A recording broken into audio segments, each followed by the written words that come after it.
Hello friends, শাইনিজ voice আপনাদের সকলকে জানাই স্বাগতম। 2024 সালে 16 ফেব্রুয়ারি এই ছোট্ট পুচকু কফি আমাদের ফ্যামিলির নতুন সদস্য হয়েছিল। আর আজ 2025 সালের 16 ফেব্রুয়ারি, অর্থাৎ একটা বছর পূর্ণ হলো।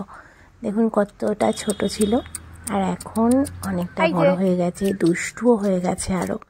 তো ওর মোটামুটি প্রত্যেকটা মোমেন্ট আমরা ক্যাপচার করে রাখার চেষ্টা করেছি। আর আজকে ওকে ওর মানে সাজুগুজু করানোটা খুব বিপজ্জনক ব্যাপার, সহজে সাজুগুজু করানো যায় না। তো তাই সেভাবে সাজুগুজু করাতে পারিনি, কিন্তু অন্য দিনের থেকে একটু স্পেশালভাবে ওর সঙ্গে দিনটা কাটানোর চেষ্টা করেছি। তো সেই মুহূর্তগুলোই এই ব্লগের মধ্যে তুলে ধরেছি।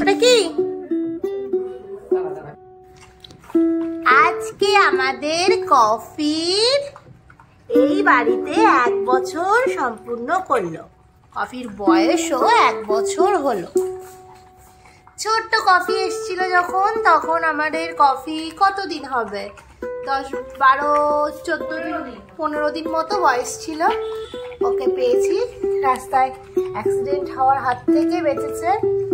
ওকে কোলে করে নিয়ে আমার দিদু ঘরে এসেছিল। ও মামা কি সুন্দর লাগবে, তুমি পড়বে না?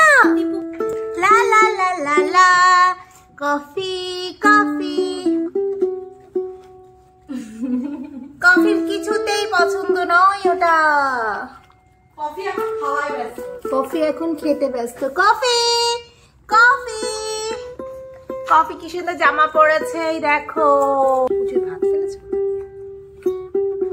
আজকে কুত্তু আমাদের গেস্ট, খুব তড়িঘড়ি করে ওকে খাবারটা চিকেন দিয়ে মেখে এভাবে দিতে হয়েছে, কারণ আমাদের বাড়ি আসার চেষ্টা করলেও আসতে পারে না। বাকি আরও অনেকগুলো কুকুর পাড়ায় রয়েছে, ওকে আসতে দেয় না।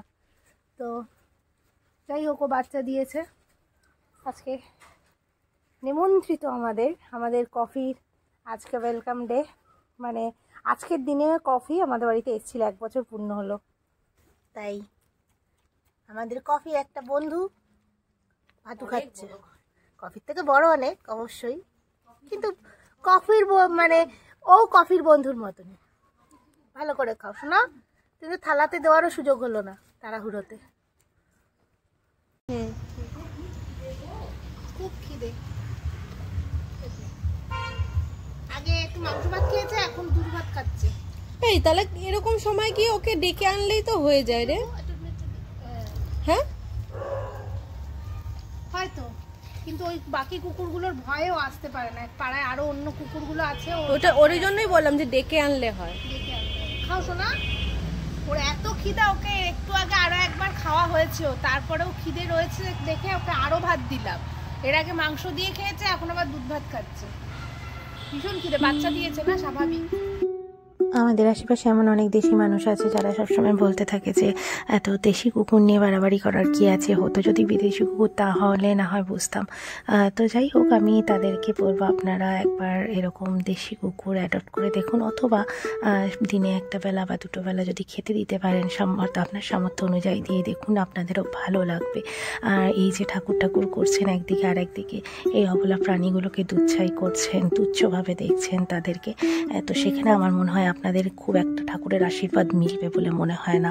তার থেকে বরঞ্চ এই প্রাণীগুলোকে যদি একটু খাবার দেন, তাহলে আমার মনে হয় ভগবানের আশীর্বাদ, এদের ভালোবাসা সবটাই আপনি পাবেন। তখন আসল ভালোবাসার মর্মার্থ আপনি বুঝতে পারবেন।